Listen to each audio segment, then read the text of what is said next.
हाँ, विद्यालयी विषयों में भाषा का स्थान। विद्यालय विषयों में भाषा का स्थान, जिसको हम विस्तार पूर्वक अध्ययन करेंगे। सबसे पहले जो विद्यालयी जो विषय है उसमें भाषा का क्या क्या स्थान है। आप लोग कलम कागज लेकर के नोट भी कर सकते हैं, लेकिन बीच में बोलेंगे नहीं। आपको जो समझ में नहीं आएगा वह बाद में आप पूछ सकते हैं। सबसे पहली बात है, हम आप लोग को बताना चाहेंगे कि हम विद्यालय विषय में जब भाषा के स्थान को देखते हैं तो हमें स्पष्ट रूप से यह समझ में आता है कि विद्यालय में चाहे कितनी भी भाषाओं की पढ़ाई क्यों ना हो, लेकिन उसमें भाषा का जो विषय होता है विद्यालय के विभिन्न विषय में, उसमें किसी न किसी एक ही भाषा का स्थान होता है। एक विद्यालय में 5 भाषा 7 भाषा का भी पढ़ाई क्यों ना हो, हिंदी, अंग्रेजी, उर्दू, मैथिली, भोजपुरी के साथ साथ और भी भाषाओं की पढ़ाई होती हो, लेकिन उस भाषाओं के साथ साथ अन्य विषयों की जो पढ़ाई होगी वह पढ़ाई भाषाई स्थितियों को सबसे पहले यह स्पष्ट रूप से समझने और समझाने की कोशिश की जानी चाहिए कि अन्य विज्ञान, सामाजिक विज्ञान, पर्यावरण शिक्षा, नैतिक शिक्षा और भी बहुत सी शिक्षाओं को पढ़ने के लिए हम उन्हीं भाषा का इस्तेमाल करेंगे, उन्हीं भाषा का उपयोग करेंगे जो भाषा हम पहले से पढ़ और समझ रहे हैं। अब सीधा सीधा समझिए एकदम। हिंदी मीडियम स्कूल है, अंग्रेजी मीडियम स्कूल है, संस्कृत मीडियम स्कूल है, उर्दू मीडियम स्कूल है या अन्य मीडियम स्कूल है। अन्य मीडियम तो दूसरे राज्य में जाना होगा। हम आपको खुद बताएंगे। जो बीएड में पढ़ रहा था तो हम अपना स्थिति बताएंगे। हमें जो क्लास करना होता था वह, मैं बीएड कर रहा था, शिक्षा शास्त्र का क्लास ले रहा था, लेकिन सभी विषयों को केवल और केवल संस्कृत में ही पढ़ाया जा रहा था। यानी हम क्लास कर रहे हैं बीएड का, क्लास कर रहे हैं शिक्षा शास्त्र का, लेकिन हमें साइकोलॉजी भी संस्कृत में पढ़ना है, हमें डिसिप्लिन भी पढ़ना है संस्कृत में, हमें लिंग और जो और भी विषय है उसके बारे में भी अगर पढ़ना है तो हमें संस्कृत में पढ़ना है। हमें मनोविज्ञान के साथ साथ, शिक्षा शास्त्र के साथ साथ और भी जितनी विषय हैं, जिसके चाइल्ड डेवलप से लेकर के और विषय, वह सब के सब हमको संस्कृत माध्यम से ही कामेश्वर सिंह दरभंगा यूनिवर्सिटी में पढ़ना होता था। और आपको और एक बात बता दूं कि जब हमारी परीक्षा भी हुई तो हमारे क्वेश्चंस भी जो थे वह केवल और केवल संस्कृत में थे। हिंदी में एक को लाइन नहीं था, उसमें एक भी लाइन हिंदी में नहीं था। तो आप तो खूब अच्छी तरह समझ गए कि विद्यालय विषयों में भाषा का रूप स्थान। विद्यालय विषयों में भाषा का स्थान सर्वोपरि है। 2 चीज हम लोग खूब अच्छी तरह समझ लो। एक, जो विद्यालय में बोलचाल की भाषा, और कोई भी अगर मीडियम विद्यालय हो, हमारे बिहार में हो, तो उसमें अंग्रेजी मीडियम का भी जो विद्यालय होगा, जिसमें सभी भाषाओं को केवल और केवल अंग्रेजी में पढ़ाई जा रही हो, तो वहाँ जब बच्चे वर्ग कक्ष से बाहर निकलेंगे तो अपने सहपाठियों से बात किस भाषा में करेंगे? आपके बिहार में बता सकते हो किस भाषा में करेंगे? अगर सुन रहे हो तो आप जवाब दे सकते हो। केवल और केवल हिंदी। हाँ हाँ,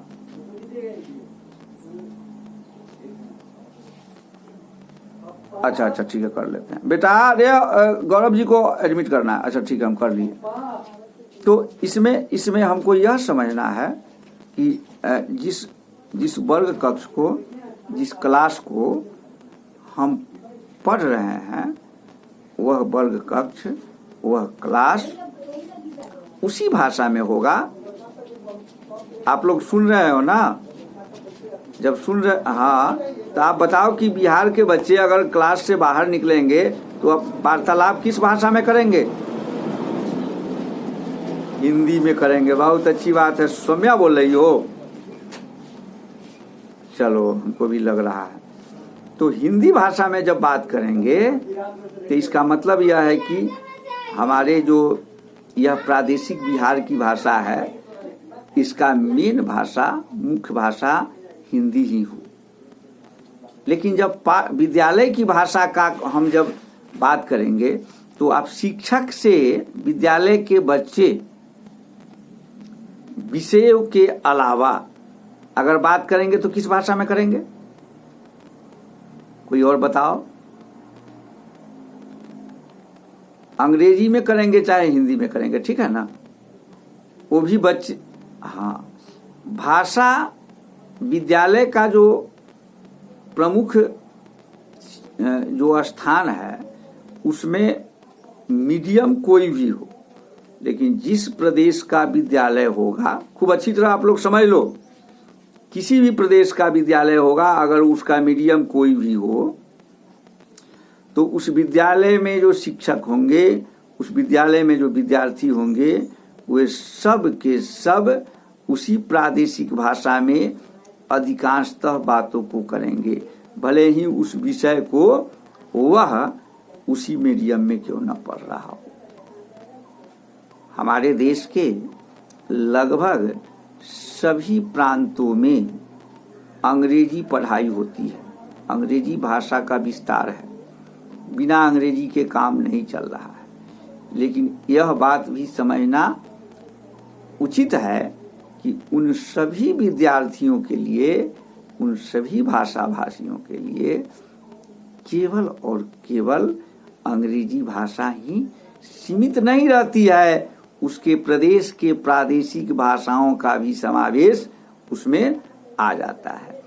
आप लोग बिहार प्रांत के हैं तो कुछ भी करेंगे, फिर भी आप अपने प्रदेश की भाषा को उसमें समायोजित करेंगे ही, और आप जिस बात को कहना चाह रहे हैं, जिस बात को पढ़ना चाह रहे हैं, जिस बात को विषय के रूप में बताना चाह रहे हैं, उसको आप अंग्रेजी मीडियम में ही क्यों न लिख रहे हो। अंग्रेजी भाषा, कोई भी बच्चा जो है यह नहीं जाएगा और सब हाजिरी बना लेगा अंत में। हम अंत में हाजिरी बनाते हैं, नहीं तो गौरव तुम सबका नोट कर लो, अटेंडेंस नोट कर सकते हो। सब आदमी लाइन पर आकर के भागिएगा नहीं, आप लोग अपना अपना हाजिरी बना लेंगे, क्योंकि अब कुछ ही समय बचा हुआ है क्षण।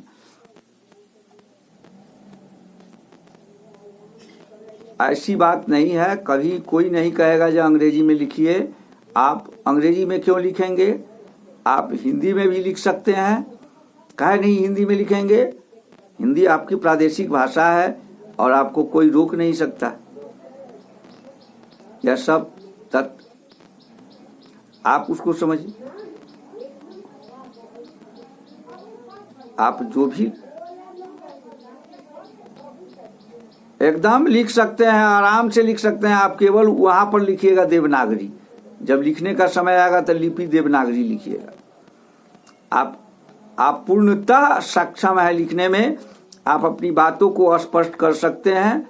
और मैं आपको फिर से बताना चाह रहा हूं कि आपकी जो मातृभाषा है, आपकी जो राष्ट्रभाषा है, उस पर कोई उंगली नहीं उठा सकता और कोई यह नहीं कह सकता कि आप जब हिंदी लिखते हो तो उसमें अंग्रेजी का एक एक कभी कभी वर्ड मीनिंग आप डाल देते हो।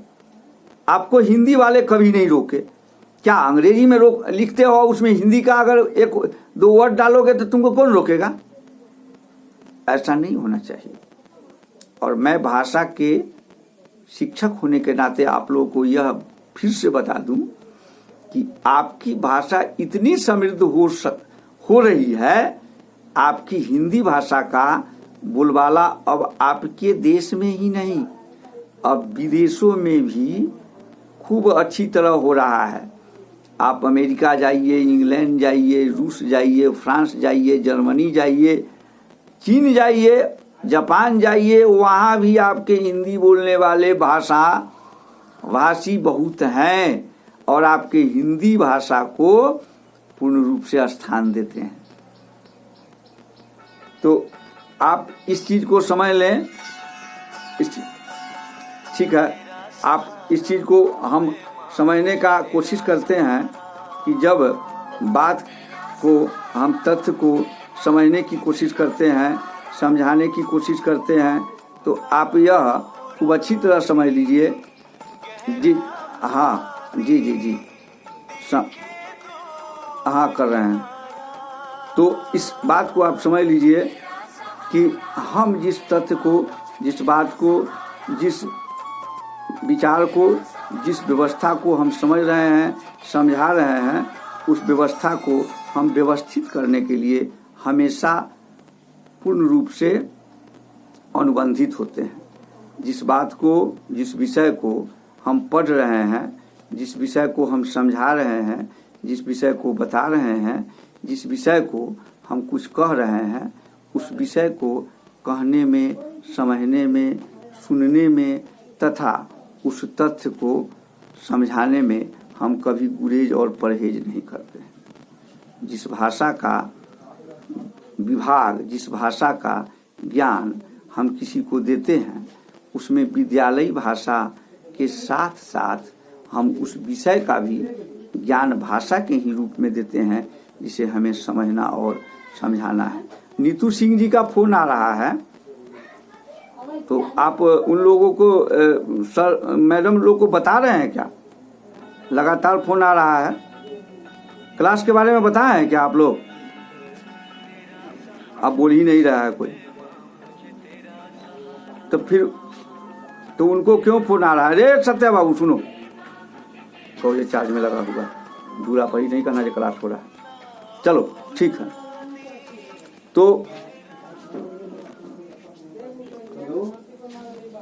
अब इस चीज को हम लोग समझना जरूरी है, जानना जरूरी है कि हम जिस भाषा का प्रभाव, जिस व्यवस्थित व्यवस्था को हम समझ रहे हैं, उसको भाषा के द्वारा ही उस विषय को समझा और पढ़ सकते हैं।